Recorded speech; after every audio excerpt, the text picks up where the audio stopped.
पिछले तमाम राज्य के विधानसभा चुनावों में हमने देखा कि भारतीय जनता पार्टी न सिर्फ इन राज्यों में अपनी जीत दर्ज करती है, बल्कि उन राज्यों में विपक्ष का सबसे मजबूत जो चेहरा होता है उस चेहरे को भी हरा देती है। दिल्ली के अंदर अरविंद केजरीवाल, पश्चिम बंगाल के अंदर ममता बनर्जी। मतलब अब ये लगता है कि कहीं ना कहीं बीजेपी ये तो टारगेट करती ही है कि हमें चुनाव जीतना है, लेकिन बीजेपी उस सीट को भी टारगेट करती है जिस सीट पर दूसरी वाली पार्टी का मुखिया चुनाव लड़ रहा हो। अब देखिए, अगले साल उत्तर प्रदेश का विधानसभा चुनाव होने वाला है। अब उत्तर प्रदेश का विधानसभा चुनाव है तो बीजेपी के सामने समाजवादी पार्टी है। समाजवादी पार्टी का उत्तर प्रदेश के अंदर अपना एक आधार है, अपना एक वोट बैंक है अच्छा खासा। यादव हो, मुस्लिम हो और भी तमाम जातियां हैं जो समाजवादी पार्टी को अपना वोट देती हैं। मैनपुरी का जो गढ़ है वो पूरा समाजवादी पार्टी का गढ़ कहा जाता है। अखिलेश यादव 2022 में करहल विधानसभा सीट से चुनाव लड़े थे और बड़े जीत के साथ, अंतर के साथ उन्होंने इस सीट पर जीत भी दर्ज करी थी। ऐसे में अब देखिए 2027 का विधानसभा चुनाव है। बीजेपी की ये तो कोशिश है ही कि हमें फिर से इस चुनाव को अपने नाम करना है, फिर से उत्तर प्रदेश में जीत दर्ज करनी है। लेकिन बीजेपी की कोशिश ये भी है कि हमें अखिलेश यादव को चुनाव हराना है। फिलहाल देखिए, अखिलेश यादव विधानसभा छोड़ चुके हैं, इस समय लोकसभा में है, कन्नौज से सांसद हैं, लेकिन अखिलेश यादव 2027 का विधानसभा चुनाव जरूर लड़ेंगे। 110% लड़ेंगे, इसमें कोई शक नहीं है। और शायद अखिलेश यादव करहल विधानसभा सीट से ही चुनाव लड़े। अब क्या बीजेपी अखिलेश यादव को चुनाव हरा पाएगी? और अगर चुनाव हरा पाएगी तो फिर आखिरकार बीजेपी के पास रणनीति क्या है? आखिरकार किस रणनीति के तहत बीजेपी करहल सीट पे अखिलेश यादव को चुनाव हराएगी? आपको बता दें, भारतीय जनता पार्टी की फायर ब्रांड नेता है अपर्णा यादव।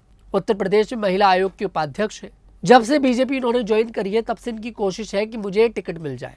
लोकसभा 2024 के चुनाव में चर्चा भी थी कि मैनपुरी से इन्हें बीजेपी डिंपल यादव के सामने चुनाव लड़ाना चाहती थी, लेकिन इन्होंने साफ मना कर दिया कि मैं परिवार के खिलाफ जाकर चुनाव नहीं लड़ूंगी।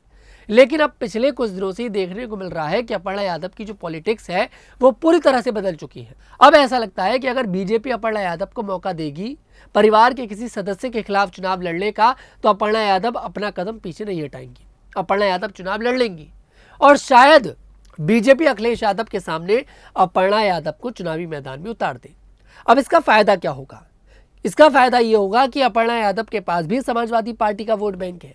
मुलायम सिंह यादव के वोट बैंक को आसानी के साथ अपर्णा यादव काट सकती है, क्योंकि भाई वो खुद कहती है कि मुझे राजनीति, जितनी भी मैंने राजनीति सीखी है वो मैंने अपने ससुर से सीखी है, नेताजी से सीखी है। तो आसानी के साथ शायद, हालांकि देखिए जीत हो या ना हो, लेकिन बीजेपी के पास ये एक अच्छा विकल्प है।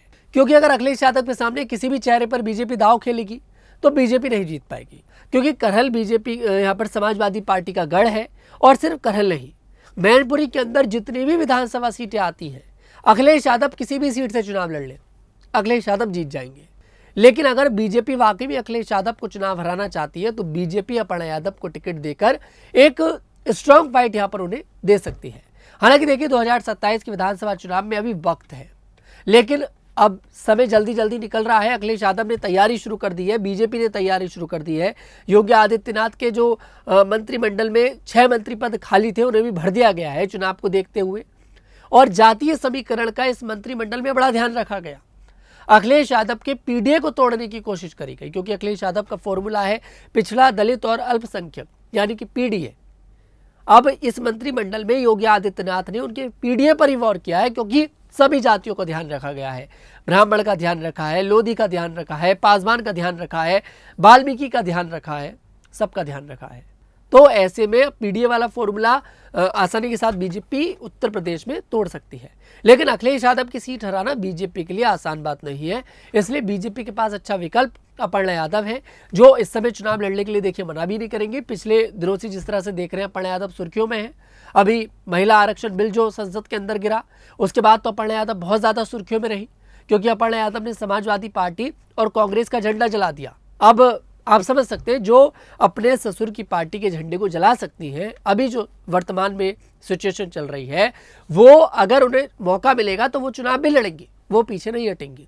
फिलहाल देखिए तो 2027 के बाद ही पता लगेगा कि बीजेपी अखिलेश यादव को हरा पाती कि नहीं। लेकिन हाँ, बीजेपी को तैयारी अभी से शुरू करनी है। अब देखते हैं कि बीजेपी अखिलेश यादव के सामने टिकट किसको देगी। फिलहाल आपकी क्या राय है, कमेंट सेक्शन में जरूर बताइएगा। मैं तनुज दीक्षित आपसे मुलाकात करूंगा, तब तक के लिए हमारे साथ देखते रहिए न्यूज़ 15।